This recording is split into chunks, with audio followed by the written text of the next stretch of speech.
On va se poser la question de la mère et puis aussi se demander, il y a beaucoup de jeunes filles dans la salle, eh bien, est-ce que votre destin, c'est de devenir une femme épanouie, c'est-à-dire apparemment une maman? Alors, Myriam va essayer de nous répondre. Je ferai un enfant si j'en ai envie. Nulle pression morale, nulle institution, nul impératif économique ne peut m'y contraindre. Proclamait en 1971 Simone de Beauvoir, figure intemporelle du féminisme égalitaire. Cette revendication, que bien peu comprennent, pose encore aujourd'hui problème dans une société dite progressiste où la vision naturaliste prédomine.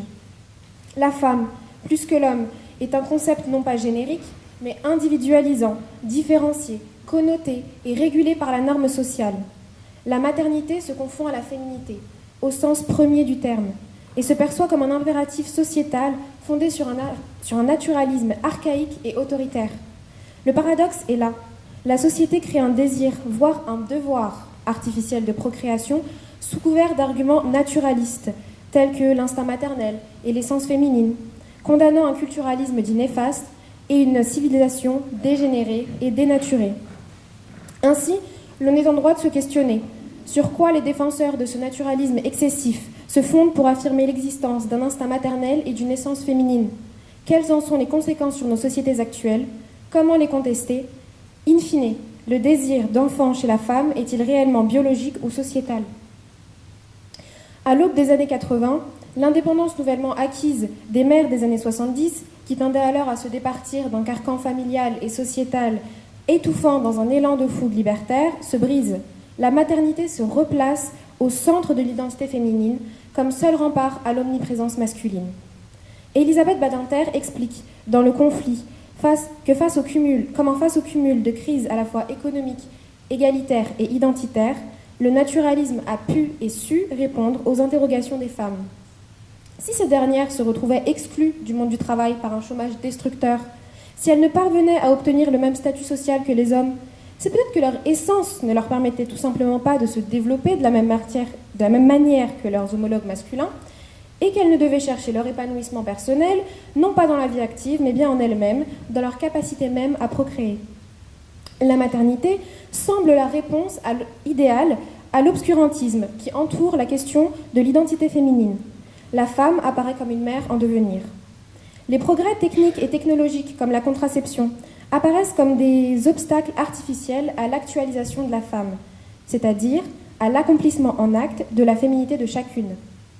Ainsi, la bonne femme se confond avec la bonne mère, en ce sens qu'une femme accomplie est forcément mère et que celle qui la refuse nie à la fois leur essence et leur singularité féminine. La maternité apparaît à la fois comme devoir sociétal, accomplir la volonté de son mari, reproduire des comportements sociaux, assurer l'héritage de la famille, mais aussi comme un devoir naturel, la continuation de l'espèce, accomplir la fonction naturelle de la femme. Alors, celles qui refusent d'avoir des enfants sont doublement stigmatisées. Elles sont moralement condamnables et critiquables. Elles n'accomplissent ni leur devoir naturel, ni leur devoir social. Mais ça peut aussi apparaître comme un droit naturel à la procréation, comme source d'épanouissement. Et alors, il est important de se demander si avoir un enfant est un droit, ne pas en avoir l'est-il toujours. De ce point de vue naturaliste, l'ambivalence maternelle n'existe pas. Toutes les femmes se doivent de suivre le même chemin, dicté par la loi implacable de la nature. Toute activité ou ambition personnelle qui semblait légitime pour une femme non-mère ne l'est absolument plus pour une mère. Comme le souligne Elisabeth Badinter, le souci de soi est remplacé par l'oubli de soi, le don devient la dette. La mère devient un outil à disposition de l'enfant, depuis la grossesse, à la naissance et à l'éducation. Dans beaucoup de pays, et encore très récemment en Irlande, le droit à l'avortement est refusé aux femmes, car on ne perçoit plus leur corps en tant que partie intrinsèque de leur être, mais en tant que leur propriété, mais en tant que propriété de l'enfant, voire de l'État. C'est un corps au service d'eux, un corps privé de sa liberté à disposer de lui-même, car on considère qu'il n'en a même pas à la base. On glorifie la maternité de telle sorte que les mères elles-mêmes ne reconnaissent plus les violences physiques et psychiques qu'elle entraîne, mais qu'elles se persuadent elles-mêmes que celles-ci sont nécessaires puisque naturelles et qu'elles doivent l'accepter comme fondement même de leur essence. L'essence féminine serait donc l'oubli à l'autre, autre comme enfant, autre comme conjoint, autres comme État ou société, l'abandon de son corps, l'abandon de ses libertés, sans qu'il ne soit question à aucun moment de volonté, puisque l'instinct qui les pousserait à le faire est par définition une tendance innée à des actes déterminés, exécutés parfaitement sans expérience préalable. Maintenant que les arguments naturalistes ont été exposés, je vais vous démontrer en quoi ils sont hautement critiquables et en quoi le désir de maternité relève beaucoup plus d'un désir sociétal que d'un désir biologique. Être mère, non en tant qu'état de fait mais de rôle social, est quelque chose qui n'est absolument pas naturel ni inné pour toutes les femmes. Il s'agit d'une fonction ordonnée par des règles, elles-mêmes établies par la société, une société dominée par une vision aristotélicienne de la division du travail, selon laquelle chacun occupe un rôle selon son talent, et d'un juste naturalisme antique qui prend la nature comme référent moral. Selon ces mêmes naturalistes, les femmes excelleraient et s'épanouiraient toutes dans le même domaine, la maternité. Une loi universelle qui s'accompagne d'une grande hypocrisie, puisque toutes se font critiquer de toutes parts à la moindre décision prise quant à l'éducation de leurs enfants. Ainsi, on promet aux femmes l'épanouissement ultime dans la maternité. On leur parle des joies de la grossesse, de la plénitude ressentie. Mais on formule des reproches à chacun de leurs faits et gestes en tant que mère.